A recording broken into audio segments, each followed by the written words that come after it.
It's always shocking to me just how few female founders there are. There's maybe five, at least in Nigeria, female founders who've raised the Series A. A lot of the traditional funds, or even just investors that are male, didn't understand the market size, weren't sort of excited by it. They couldn't even relate to the problem.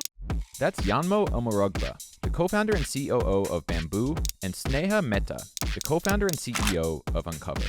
It sounds like there's a lot of different objectives and ways to measure success. If there aren't enough deals to do, then that is the problem. When you're giving somebody a no, how do you coach them to get to a yes? I do think money raised is the right metric to use. I also think it's important that we don't move away from that.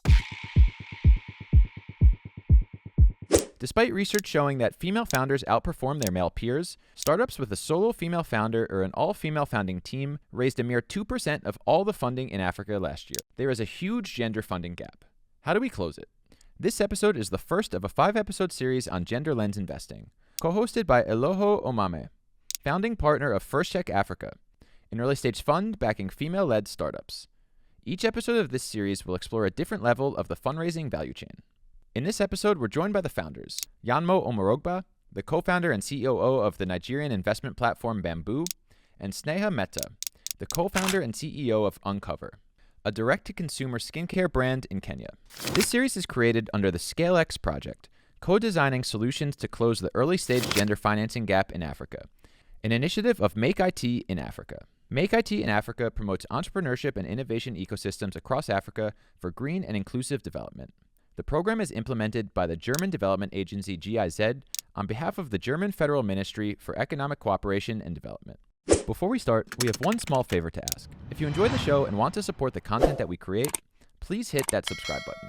It only takes a second, but it will mean a lot to us if you do. For Justin and I, as we've approached this series a little bit, we've really been thinking about this idea of gender lens investing into high growth companies, but this two different experiences, right, that I've learned emerge, which is on the one hand, I'm not building an obviously technology, a technology business. Like, for example, Bamboo would be a software driven business in a much more obvious way, versus, Sneha with Uncover, where you're dealing with a business that is serving a female dominated consumer base, high growth potential, etc. But, it's not really ultimately a software play. And so you have this ecosystem that has effectively talks about a gender funding gap. You have a fairly active, vocal, noisy venture capital ecosystem that wants to try and address that. But of course, you also have women who are building businesses that are not necessarily traditionally venture, who are building great businesses and also need support to build those high growth businesses. So a couple of questions in there, and I'd love to hear from each of you. Maybe we'll start with you, Yanmo. So I guess, what are your thoughts, perceptions around this gender lens ecosystem as a whole that aims to support and invest in female founders in Africa? Notably, you're a female founder, you're co-founder of Bamboo, but I don't think your cap table necessarily has any specifically gender lens funds in it. Just to talk to us about, as somebody who is a female founder in this ecosystem, what your impressions are of the work that is being done, needs to be done to support female founders. You're right to say that, like, for us at Bamboo, we don't have a specific gender focus across, any part of our business. So we don't go out looking for gender focused anything, be it, investing, etc. But I think there's no doubt that there's work to be done. So for example, every year I try and put out a call for female founders who are applying to Y Combinator and say, hey, if you need help with your application, I'll help you with your application, help you review it. And it's always shocking to me just how few female founders there are across the board. If you check the Africa stats, there's maybe 5, at least in Nigeria, female founders who've raised the Series A. And, we're not even talking about sole female founders, just literally companies with a female co-founder. So I think there's a lot of work that needs to be done. And I think even from the investor lens, there's probably a lot of work even on the investor lens in terms of investors raising capital as well from LPs in terms of for gender focused investing.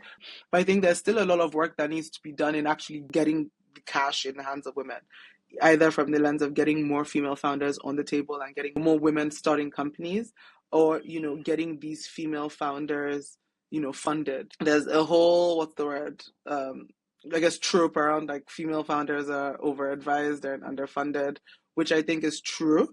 But I think there's also work to be done on that end as well. Around a lot of the startup world is about just being ridiculously, almost bizarrely confident. And I think there's, stuff we can do in helping women get to this place where you think you're like the best thing since sliced bread, even though you just have this idea and you think it's cool. So Sneha, before I get you to answer sort of the same question as sort of general impressions, let me quickly follow up on that point, Yanmo, with a specific question. Do you feel, as a female founder, technology-driven business, Y Combinator, a cap table that doesn't necessarily have any gender lens funds in it, I don't know if that's incidental or it's by construction, but do you feel like the ecosystem that is trying to address this gender funding gap is talking to you, includes you? I'm curious the extent to which you feel that. That's an interesting question. I'm not sure. I think so far the conversation is very like, if we think about investing, it's very like we want to give money to female founders. So I'm like aware that it applies to me because I'm a female founder. I think for me specifically, I don't necessarily wake up and think like I'm a female founder today and what does being a woman doing this look like. And so that sort of feeds into how I think about everything when it comes to like the gender-based lens. Like when we're fundraising, we want to raise money from the best investors as quickly as possible. So in like generally we found in my own experience, it's been harder to raise money from gender-based investors. So that's probably why when we think about it, we don't have as many on our cap table. There's few we've spoken to, but like the processes are much longer. The only investors I've had ask me for like audited financial statements or like 5-year financial models have been like gender-focused investing, and that's probably a coincidence. I'm not saying anything, and it is what it is. Though I also don't remember that and think have a general thing of it's harder to raise money. I just think it is one of those things. Yeah, I think, they speak to women. I recognize that, I can read. I know that they're talking to female founders. So obviously, they're talking to me every day and think about my experiences through the lens of I am a female founder, and is this because I'm a female founder? Should I be doing X, Y, Z because I'm a female founder? I kind of have always been a woman, have always existed in this body, and I happen to also run a company. And those two things just happen to exist at the same time.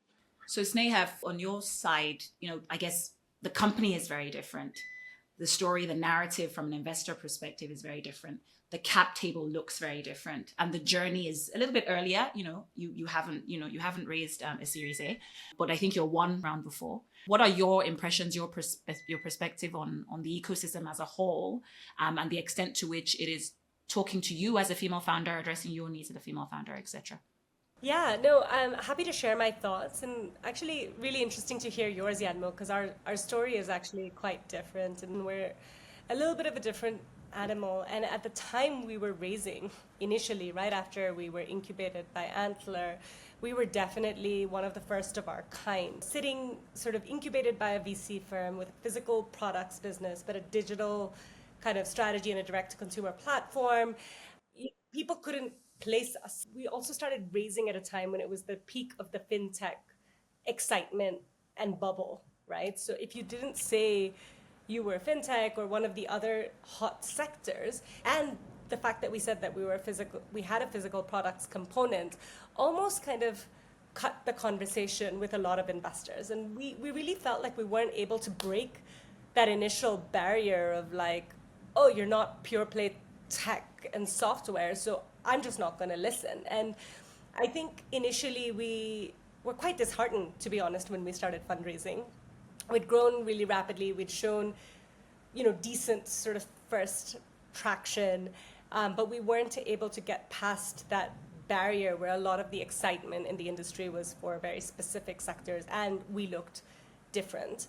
And so for us, I think a couple of things. Gender lens investment actually did come in to play as the people who actually did listen, and I won't say it's the entirety, I'd say about 30-40% around that came from gender lens investors of our seed round, right? So it wasn't everything, but I do believe that first check that we got from First Check, actually, which was one of the first checks that we did get, opened the conversation up for a lot of other people to be like, oh, okay, like, wait a minute, let's look at this a little bit more. And so we found that in our journey, a lot of the traditional funds, or even just investors that are male, didn't either understand the problem, didn't understand the market size, weren't sort of excited by it. They couldn't even relate to the problem, which by definition, because our primary consumer is is female, the conversations were getting shut down pretty fast. Whereas with gender-based investors that typically had a female investor as part of their team, were able to relate to that market opportunity, the market size. And then once they kind of opened their perspective to listen, we were able to then walk them through the digital strategy, the tech component, the tech vision for the business. But it took breaking through those initial barriers to get there. I also just want to mention, one of the things you suggested, which was quite valuable to us, is kind of creating an experiential deck for male investors to kind of understand the problem that we were solving. Because essentially we kept getting people being like, but how big could the market size be? How big could the market size be? And we then ended up compiling like Google searches for the word skincare, just kind of creating this deck that brought people along the journey with us. Which leads me to my next question. So as each of you found that you were pitching your, maybe let's say seed rounds, right? So we're talking about the same relative comparable stages. Curious, Sneha, where did you find that when you were selling to a new investor, where did you find that you had to do the most work? Was it on the market as you've described? Was it on the business model itself? Was it on team, product scalability, something else perhaps that was sort of notable in your experience and your journey fundraising? And then perhaps Sneha, when you articulate your response, then Yanmo, I'd love to hear sort of the analog from you. So for us, I would categorize the investors in two broad buckets. There were those who didn't even need an explanation on the market opportunity or the market size. They had seen consumer explode in Asia. They'd seen it in the US. They had kind of experienced the sector, or because they were a woman, or for whatever reason, they experienced the problem themselves, and they almost immediately understood the market opportunity. So I almost didn't have to do that much work on the market opportunity for those that heard the problem and understood it. And then there were those that just didn't believe it and the conversation ended. So I would say market opportunity, interestingly, was the area where we did the least work, because we either had people who believed it or they didn't believe it.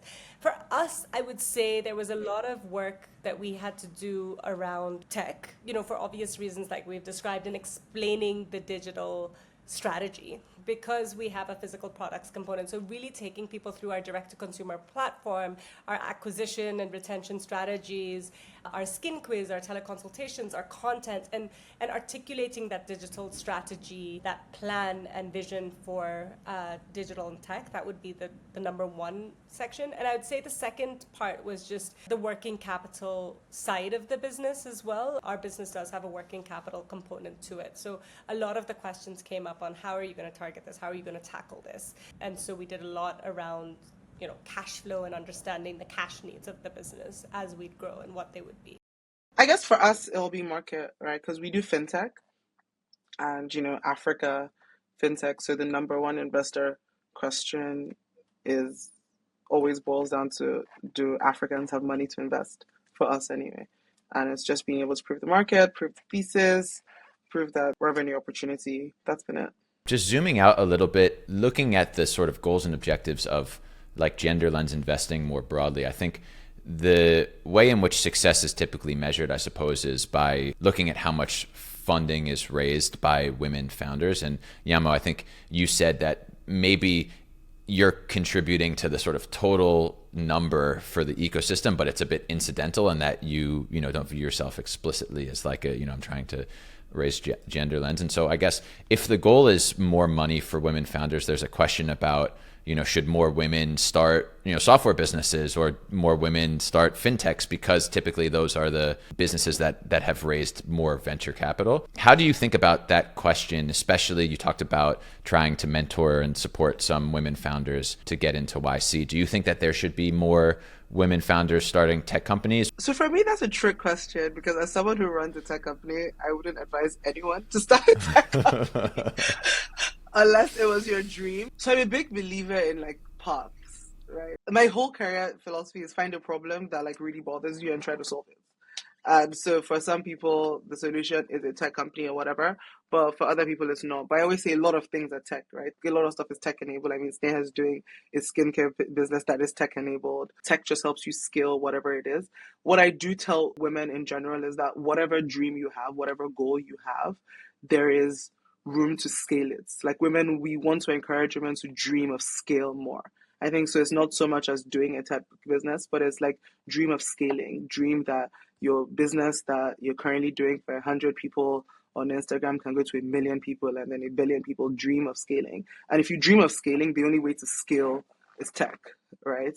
And so that all happens. Also, since we want more women to get funded, and that means across the value chain, we need more female VC companies getting funded, because it is a fact that people give money to people that look like them. And so we need, more women to think about scale. We need more women across, not necessarily being founders, being product managers and being customer experience. We need just more women across the entire value chain, so that there's no more news that like you're a woman founder. Like there's no term like male founder, right? They're just founders, and then they're female founders, and there's VCs and female VCs, and we need like enough women that's ubiquitous enough that there's just people doing stuff, and we're giving money to the best businesses. And I think when we see that happening and being really, really focused on that, then you'll find that they're also hopefully getting more money. If they're more, there's more Elohos and doing first check, there's just going to be more money going into the hands of women. And the stats already show us that the returns that women give speak for themselves. So I think it's also not charity investing. I think that's like a lens that I'm always mentioning, that investing in women isn't charity. But currently, a lot of the discourse sounds like this diversity and inclusion effort. We're doing everyone a favor. It's not. Women are getting the returns. So it's just more highlighting that and speaking on it more, and making a lot more noise. I do try and tell women, and I'm guilty of that as well. But women need to do a better job of making noise, because men do a really great job at that. And one thing about fundraising, I think that you see is that noise gets you a lot of clicks, which gets you more money. And Sneha, how do you think about this question? Maybe from your perspective, it's a little bit different because you're also trying to convince people that a physical product company, and also one that's targeting women consumers, has perhaps just as much upside commercially as a fintech does. So how do you think about this question in the context of the goal being, more money raised for women founders? Yeah, I went through a whole cycle when we started getting our initial, rejections or no's. When we first started, I was like, oh, I wish I was a tech company, pure play tech company, just because it's so easy when you say some of these words. And not that it's easy, of course, but it seemed like that when we were raising. But very interestingly, as this VC funding winter has come, and as we have stayed true to what we are doing without kind of pivoting just because of feedback or what was hot at the time, I think what we have found is that businesses like ours have a clear path to profitability, which has become the new buzzword. It's become the new term of the day, right? It's become a business that still has actually quite high growth potential, extremely high growth potential. But at the same time, once you find product market fit, you're seeing kind of more reliable structured growth with that kind of product market fit, within the expansion opportunities regionally or within products. And so I think what has been interesting for me is I've kind of gone full circle of like just feeling a little envious of, the businesses when we first started, and being like, oh my God, what if we had some of these initial buzzwords to actually valuing the fact that we have the growth opportunities, we have the growth potential. We actually are in a place where we've broken even, in the last quarter. We've grown faster than a lot of the businesses in our cohorts. And I think just valuing that businesses that are tech enabled and not only pure play tech actually have strong opportunities. The other thing that we've done is we've worked with the likes of, Eloho, but also a lot of our other investors to kind of refine communication around our tech strategy. So we realized a little bit, during our journey, that for a business like ours, if you're not using some of the right terminology or the right words, even though you're doing the same thing, you might be shutting doors. So I think there is something around communication that we improved. The second thing is we just suddenly became hot, and now non-gender lens funds are looking at us because they're like, oh wait, you have traction and you're profitable, and wait a minute, like you didn't burn that much cash. So suddenly like the same business 2 years later looks exciting. And then I think the last thing is just really learning around, I completely agree with Yanmo around just making noise, storytelling, and ensuring that regardless of the sector that you're in, not focusing too much of that, just focusing on business fundamentals, and then making a lot of noise on all your achievements and saying, yeah, like these are my gross margins, this is my growth rate, these are my plans. When you sort of strip sector out of it and you just look at market opportunity and business fundamentals and growth opportunity, then I don't really know if it matters, whether you're pure play tech or tech enabled. This is really interesting. I think you both have touched on, we've spoken to quite a few people as we recorded this series, investors, LPs, ecosystem enablers, yourselves as founders. I'm really sort of thinking about this question of, and we'll come to it in a bit more detail, but this question of what success looks like for the ecosystem. But as you both were responding to that question around if it's more money and lots of capital is going into tech companies, should we be starting more tech companies? You both said no. Or should women be starting? You both said no, not necessarily, which I think is perfect, of course, the right answer. One thing that did come through in both of your responses for me was, you both touched on, for example, communication and storytelling. You both touched on, tooting our own horns a little bit more as women. Yanmo, you said a bizarre level of confidence and sort of aspiring to that. You also both talked a bit about scalability and level of ambition. And that's something that also came through on some of our investor side conversations where I think one term that an investor used was raising our aspirations as female founders. So I think this is an ecosystem that is well-meaning, wants to help female founders, talks a lot to female founders about what they could be doing better, differently, and supports them very often to do those things. But if we look at the other side of it, right? So there are multiple sides to an ecosystem. So look at the other side, look at the investors, look at the people allocating capital. What do you think that very well-meaning, female-focused startup ecosystem that is speaking to you, addressing you as female founders needs to be doing more of or less of in this journey to helping more female founders emerge? I'm going to start with something that Yanmo said in the beginning, but I do think it's worth resurfacing here as part of the answer to this question, which is that, Yanmo mentioned something around like the only people that asked her for the 5-year financial model and something else happened to be gender lens funds, right? And for us, it's not equal across gender lens funds, but if I did have to kind of group together the non-gender lens funds and then the gender lens funds and just take an average, I would say that does hold true in terms of the deeper due diligences or some of the requests, which, again, having been on the investor side, I do understand the need to sort of do DD, but when you start comparing the two sectors, there's a difference there that we need to start understanding and addressing. And to what extent, we all know that women get asked more risk-based questions, right? We all know that when women are raised, statistically at least, that's what the research says, but are they also coming from gender lens-based investors versus the traditional investors? So I think there's something around the investment process, the due diligence, the types of questions that are being asked across both sectors. And so I would say that for gender lens investors, there's something around figuring out that investment process to make sure that it is like for like, around the questions being asked, the kind of documentation being asked, and how quickly female investors are backed and supported if we look at the same investor in the same process across different spaces. I do think that outside of that, like, again, Yanmo, you mentioned I don't wake up thinking I'm a female founder, but I feel like there just needs to be a higher supply. So what can the investor side do to increase the number of female founders, right? So to an extent, I think the investors are there, and I know we're looking at it from the gender lens investment side, but then if there aren't enough deals to do, then that is the problem. So what can that community do to maybe, when you're giving somebody a no, right, how do you coach them to get them to a yes? If you say you're too early, or you need to develop your digital strategy, or actually your market is too small, you need to think about this, how do you then not just say a no, but say, hey, I'd like to ride this wave with you, and then get you to a point of investment? So I think there is an element of just trying to make sure we work with the no's and work with them to make them into yeses, whether that's through coaching, whether that's through support, or raising aspirations, like we've said as well, and increasing that overall supply of female founders that are investable. And Yanmo, what would you say is the things that we should do more of or less of on the investor side?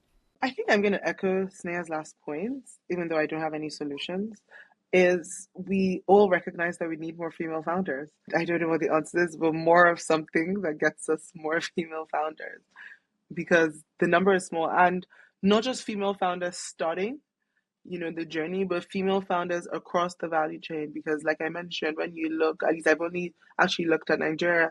In Nigeria, there's less than 5 female-founded companies that raised a Series A across the board. I'm sure, the numbers maybe, and we get to 10 across Africa. I haven't checked. But how do we get, female founders across the line? I think is extremely important. And how do we, get capital? We've said maybe women aren't in a lot of the sectors that are currently getting a lot of capital today.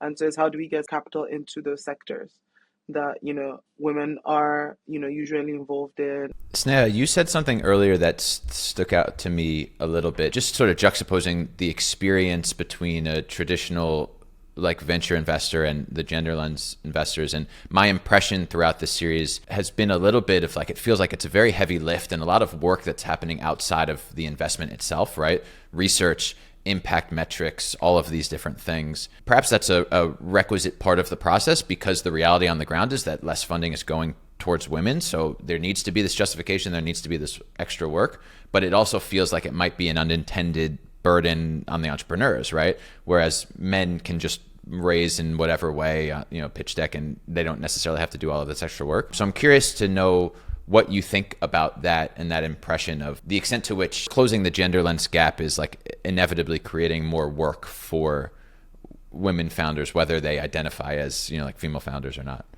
Can I jump in with a quick direct question before you answer the question around the measurement, which is, do you have to do impact reporting?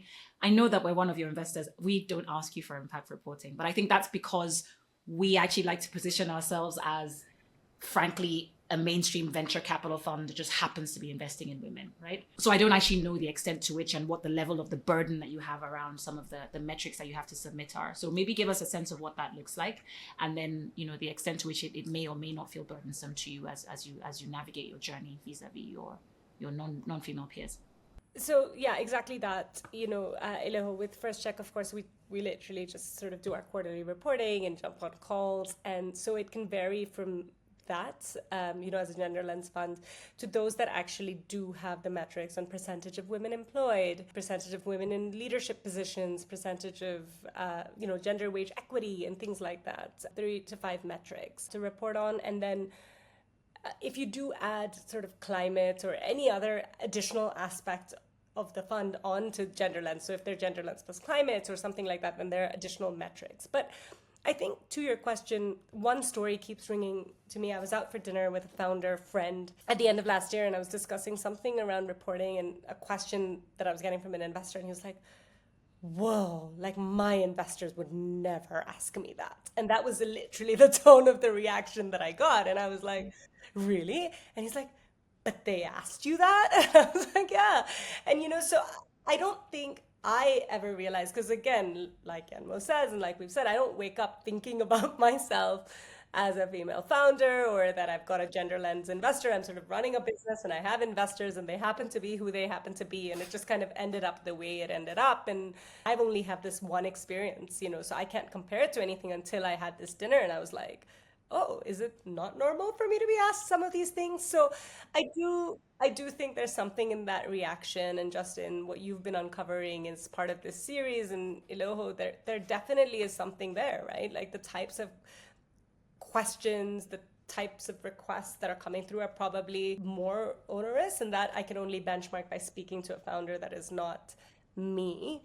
In terms of the actual reporting requirements, I think for Uncover, they haven't actually been out of hand for now. I mean, there are 5 to 7 additional metrics that we do have to report on. Does it take an extra 20 minutes a quarter? Yes.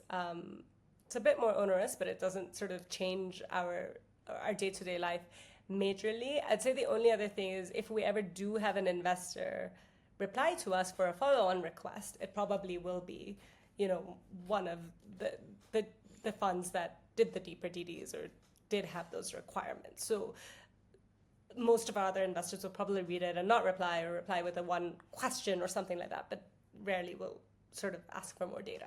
Yanmo, how do you think about that? Or maybe more pointed question, as Eloho asked before, do you have to track any metrics, or is it that you sort of have the benefit of more strictly commercial investors who are not asking for anything above and beyond the financial reporting.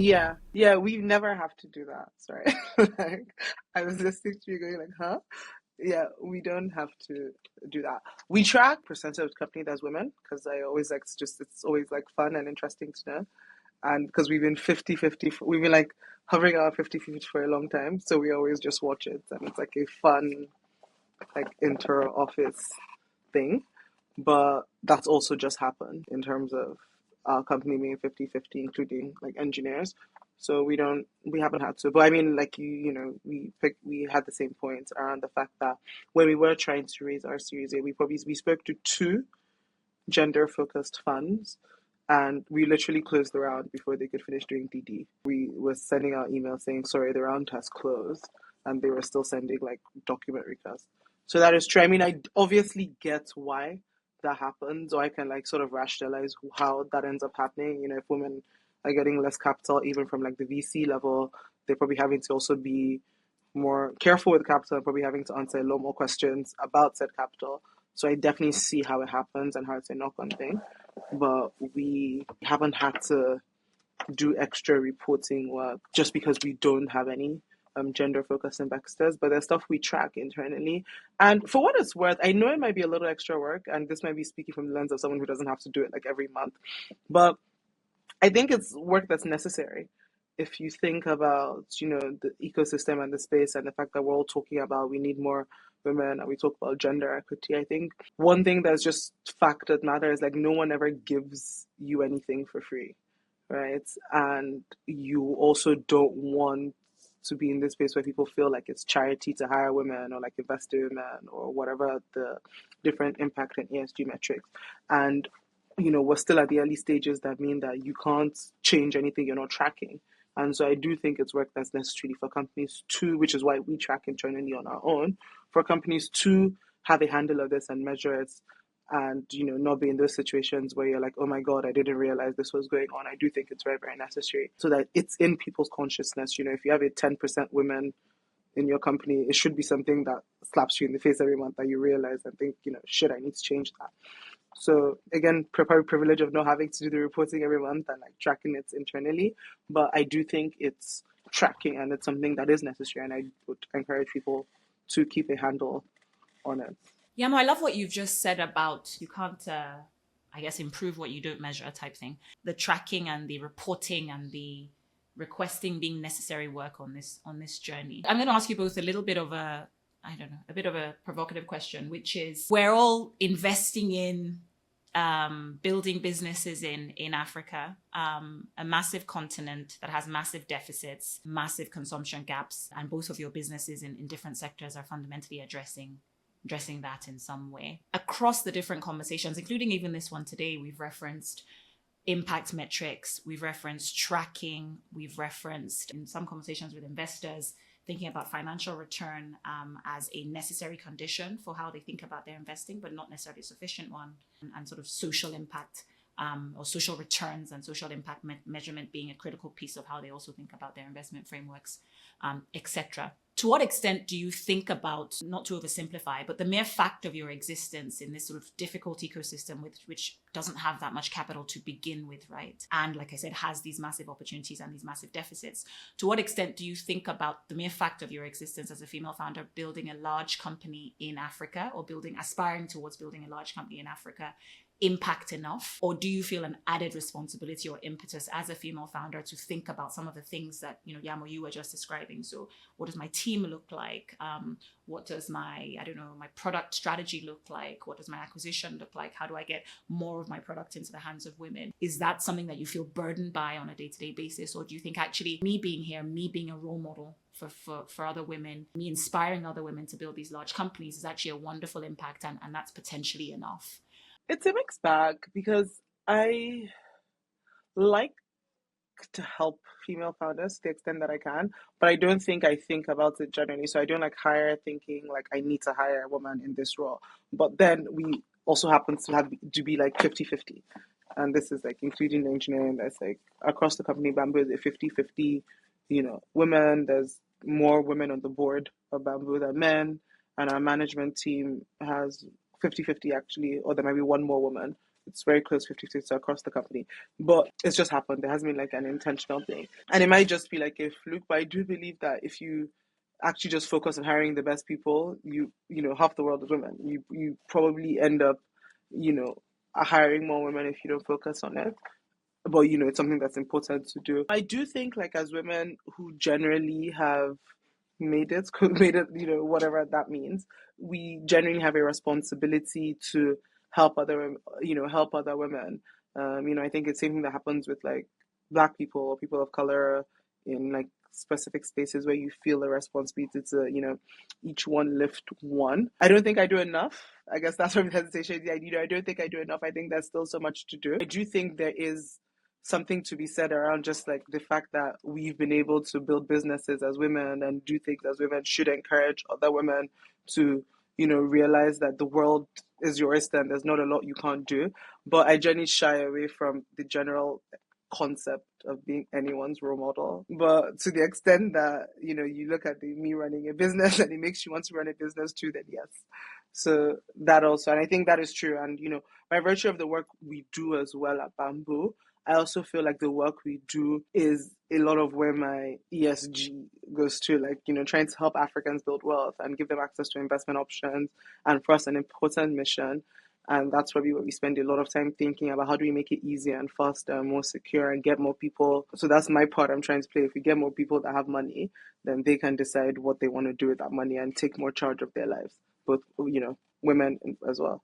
Yeah, I guess for me, I think that the financial return and the business fundamentals come at the core of, you know, everything that we do, right? So building a good quality, successful, sustainable business. And I think with that comes a lot of things. And if you achieve that at scale, I think comes a lot of things, which is, you know, around creating employment, having impact on suppliers, you know, and of course I'm stating the obvious, but I do believe that there is something in focusing on building a good quality, high quality, sustainable business. And that goal of saying I'm sort of supporting the livelihood of these many people and creating jobs and sourcing from these many supplier organizations. And I do feel that within that, something in and of itself to be proud of. But I think at the core of Uncover's mission, which is something true to both myself and Jade as founders, every single day is something around this empowerment of women. That is what, you know, we're selling products, but our core mission is around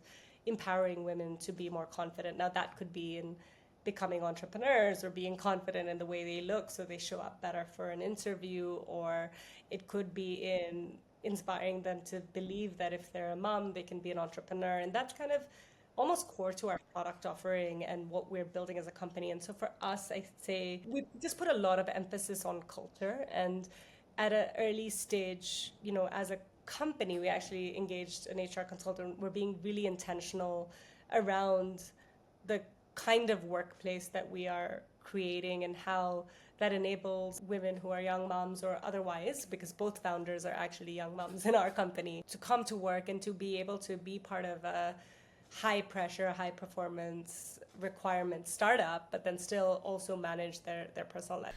In the context of this conversation and really the conversations that we've been having throughout this series, it sounds like there's a lot of different objectives and ways to measure success. Hearing both of you talk about, Sneha, in your case, you know, creating businesses targeted towards women, in both of your cases as well, you know, having more gender parity at the board level or at the company level at large, at the management level. You know, it sounds like there's a lot of different ways that success can be measured through a gender lens perspective. And I'm wondering how you think about what success actually looks like. What is the actual goal in the context of gender lens investing? If money raised is even the right metric to use, or if there are some other things, maybe a little bit more intangible for how we should measure success. Yanmo, what do you think? I do think money raised like by women-founded companies is the right metric to use. But I think what you're just mentioned is the fact that it feeds into a lot of things, that a lot of things go into an investor deciding to give your company money. You know, there's the fact that just generally, culturally, mentally, people are more likely to give money to people that look like them. That's just fact. And so having more women at the board level, having more women as LPs, having more women at VCs, having more women at all the, you know, various stages of the value chain increase the odds of more women getting capital, either as VCs or as funded companies, more women starting companies that seem to have good returns on investors and investments mean that more of those companies will get funded. More women returning money to investors means that more women will get funded. So I do think that the right, overall metric to use will be, how much money are women getting, what percentage of women are getting money compared to men, blah, blah, blah. And, what we're just seeing is all the things that go into moving that metric. Yeah, I'd agree with that. I mean, I think that money raised is the enabler to do a lot of the other things like hire and create culture and have a board and all of that. So I think money raised seems like the top of the funnel, the key metric to then create more businesses, to scale businesses. And of course, then once you have those businesses, there's multiple other things that we've just mentioned that you can track. But I actually do agree. Like, I feel that that is the top level metric that, just number of female businesses and the number of female businesses that are funded. I didn't know that only 5 businesses in Nigeria had raised a Series A, but that's a pretty scary statistic. So I feel it is the enabling kind of capital is what you need to then scale your business, and that enables you to achieve all the other metrics that we've discussed that then need to be tracked. I also think it's important that we don't move away from that. The conversation needs to stay stuck on getting more money in hands of women. And, maybe it works out, maybe it doesn't, but then we figure it out after more women have money. Because I think what you then starts happening is we don't get money in hands of women, and then we start having these discussions around maybe there's a more effective way, and then everyone starts, it becomes like this mental exercise, and then we don't solve any of the problems. And I think you see that with a lot of stuff that's tagged development. I wanted to come in on this point around moving away or not moving away from the capital raised by women metric, right? So I always call it the 2% ceiling, because I challenge anybody to show me an ecosystem where that number has consistently breached that 2% number. It kind of hovers, but it's kind of always there. And in some of our conversations, it's been really interesting, this tension whereby you'll talk to the capital allocators, whether it's at the fund level or the LP level, and you will hear, we think about gender lens and we think about, how we invest into female focused businesses across a couple of dimensions. And we evaluate things like ownership, and we evaluate things like who the founders are, so call that leadership. But sometimes we also look at what the product is, who it's serving, what the staff component looks like. And so whilst the company may not necessarily be led by women or even owned by women, a business like that may meet our investment criteria, right, to deploy capital as a gender lens fund. And it's very interesting. At First Check Africa, for us, it's 2 things. Who are the founders? And really, ultimately, within that, how is the equity shared between the founders? And so for us, it's about ownership and equity. It's about leadership. And to your point, Yanmo, to the extent that you said that, acknowledging that you said, I don't want to be anyone's role model, we think of people like you and Sneha as role models, right? And we think about the multiplier effects that happen when we talk about inspiring women helping women aspire to build larger companies, but we also think about sometimes you need to see another woman doing it. And that's probably 70% of your ability to be inspired vis-a-vis being told by a VC that this company could be 10 times bigger. So I guess all of this to say that there's an ecosystem emerging around female founders that on the one hand says, yes, more capital into the hands of women, but also, there's a bunch of different ways to think about, how to allocate capital across companies that may not necessarily and often doesn't necessarily mean that the founders and the owners need to be women. But I actually personally think that we need to think more about the fact that we need more women to own their companies. We need more women to be in the leadership of these businesses. And when we say female-led businesses, and we say it's 2%, we need that 2% very explicitly to be companies that are led by women or co-founded by women, to be some number that is significantly higher than 2%. For me personally, I think other things are potentially a distraction. Curious the extent to which you disagree with me, or also sort of think about that capital raise metric as fundamentally, that an indicator of that. I definitely agree. We're still at 2%. There's so much room between 2 and 50. I don't think we need to be at the point where we're trying to compromise on what it means to be a female founded company and getting money in the hands of companies run by women. And we need to be a lot more like forceful, because fundamentally, if you look at the different stuff you said, it just sounds like more ways to get money in the hands of like companies run by men, but let everyone still feel good that they're doing a gender thing. And, which would be fine if we were like 49-51, but we're 2 and 98. So there's still so much work to do, and we haven't even, like you mentioned, breached 2% with anything resembling consistency. So, I think this was conversation we were saying earlier, that these are all conversations for later in the game and for a much further down the road. So it's super frustrating. And it comes back to, we talk about as investors about supporting our portfolio companies. And so, for example, at First Check Africa, we've had to think very carefully about what that means. It's, again, one of these, I keep coming back to this necessary but sufficient type dynamic, right? Where, of course, we should be helping our companies and our founders in all the ways that some of the other pre-seed funds are helping them. But I don't think that's enough. I think there's an additional piece that is acknowledging the fact that because there's a very public stated open mission around supporting female founders, and acknowledging the fact that unfortunately we exist in ecosystems where these biases exist. So, when we think about supporting our founders, we also think, well, what is then the additional 20% of effort that we can do that means that they believe concretely that by taking their first checks from us, rather than closing doors, that opens doors. And what is the work that we can do to mean that the next rounds are available? And even beyond that, right, because it's a small amount of capital, we can't do too many successive rounds. At some point, regardless of the size of your fund, you will exhaust the amount of capital that you can allocate to a company, but you go on a journey with them for 7 years or 10 years. And I think it's really interesting when we think about portfolio support as an ecosystem. I think there needs to be a dimension that says, how do I, as a female investor or a gender lens investor, help the companies in my portfolio continue to raise capital so that they don't fall victim to that negative signal? And if that means pounding the pavements and, going on trips with them, to meet new investors, if it means being the one to cold call investors or cold email investors, I think that is part of the work as a female-focused investor, because we have to get beyond this only 5 women have raised a Series A in Nigeria. It has to be 10, it has to be 20, it has to be 40. And the way to get there is just, as far as I'm concerned, to pound the pavement.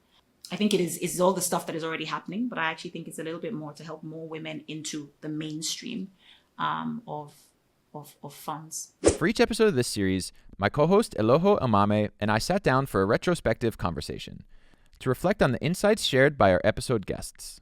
I want to sort of take us through our reflections of the conversations that we had across the variety of perspectives.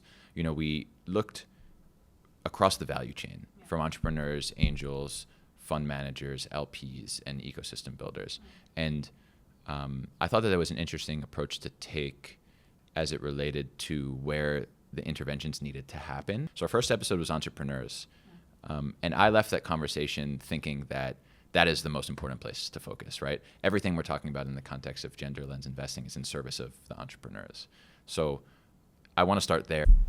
I share a similar view in that, to me, that conversation almost felt purest, cleanest. It was very clear what we were talking about. And we were talking about the entrepreneurs, and we were talking, of course, about the companies and the value that they're creating. It didn't struggle to kind of land at, what is the most important place to intervene. And for both Sneha and Yanmo, I think they were pretty clear that they were comfortable that you've got to stay with the capital because, this sort of trickle-down type dynamic. In some ways, I suppose it's unsurprising that the entrepreneurs think that ultimately it's about capital.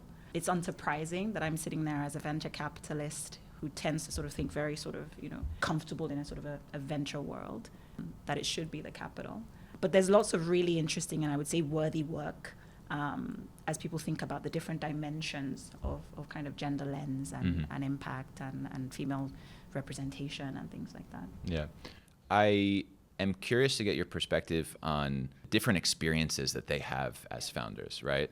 So Sneha talking about some of the impact metrics that she has to provide versus Yanmo and Bamboo being like a pretty pure venture play and not necessarily having some of the impact investors and gender lens investors. That at least stood out to me as maybe the most representative example of the differences in their experiences. I think, what did you think about that part of it? In some ways, I wasn't surprised by I guess the feedback from Sneha. I was interested, and where I was surprised was in the level of surprise that Yanmo had that Sneha had to do this stuff. She literally said, "I'm just sitting here looking at you, gawking at you, because I don't know what this is." I think it was also interesting that Sneha also talked about how my cap table, yes, has different kinds of investors, which I guess is kind of making the same point a little bit, but in a more nuanced way, expressed how even within her cap table, different investors then had different information needs and different sort of placed a different burden on their requirement to report certain things. And, of course, she wasn't complaining. She was just saying this was her experience. What I also thought was really interesting from that conversation, though, was that Yanmo, it was pretty interesting that she was saying, this is interesting, I've never heard this before. But actually, it makes perfect sense to me, right? In a world in which we are trying to improve outcomes for female entrepreneurs, it makes perfect sense to me that, someone should measure this stuff, and someone should benchmark it, and someone should be tracking it. And the, call it burden of having to do that feels inconsequential in the context of the impact or the outcome. Mm-hmm. I loved that she acknowledged that, maybe it's easy for me to say because I don't have to do it, but I can see completely kind of with a straight line how that matters. There's something to be said also about Yanmo telling her story of there being interest amongst gender lens investors who move too slowly for the round. I listened to that with a little bit of disappointment, thinking, well, we're trying to change outcomes generally, and in particular for gender lens investors, the ability to not move fast enough for a very clearly in-demand opportunity to back a woman co-founder. I don't know how we should think about that. And I also felt a certain level of disappointment. Interestingly, I don't think that necessarily is by virtue of kind of being gender lens. I think it's a little bit maybe by virtue of when you look at some of the funds, they have these kind of multi-strategies, right? So number one. And number two, when you look at the capital bases of those funds, those LPs and those capital providers perhaps have a burden on the funds themselves in terms of the information that they're gathering as part of DD, things like that. So, I don't have, to hand the specific funds that are on Bamboo's cap table, but I would imagine that it's very sort of US-centric, US-focused. I think Greycroft is on there. I think Tiger led there. Tiger, okay. Yeah. But the point, first of all, Tiger. Yeah. But beyond that also, I would imagine that there's also something culturally that happens when you have that. In a round that's been led by a US, a global fund, for example, versus a round that's been led by an Africa-focused one. As much as we don't like to admit that, there's also maybe something in the multi-strategy of the. And when I say multi-strategy, I mean gender lens, venture, SME, impact, right? And what does that mean in terms of how quickly you move, how quickly you are able to move? It also kind of raises an interesting question around, to circle back to your original framing. If we do want to support more female founders, we do want to have more capital going to them. We want a lot of that capital to come from, and I don't know, should we? I think we should want more of that capital to come from Africa-focused funds, Africa-based LPs, etc. There almost is also a burden to kind of, when you're in a VC round, even if you are a multi-strategy fund, if it's a VC potential company, it's a VC-led round, etc., then you kind of need to move and behave a little bit more that way. The one other thing I want to ask you about as it relates to the entrepreneurs is reflecting on this question that we asked everyone about what success looks like, right? And Yanmo actually, for me, crystallized, she's like, yes, money raised is success. That's the metric to measure in the context of this entire conversation that we're having. What did you think about that? I agreed with her, but to be honest, it was a point of view that I had coming into the conversations. And it was one that I was quite open to have my mind changed on, but it was something I'd reflected on for a long time. I wasn't surprised necessarily that she landed there. Why? Because I think that I think that, well, I believe and I agree with kind of this idea of there being some sort of a trickle down to the capital piece. Because let's remember that this capital is going into, in theory, building interesting companies, building good companies that can create a lot of value, serve a lot of people, etc. And I think sometimes we forget that that is impactful by itself, right?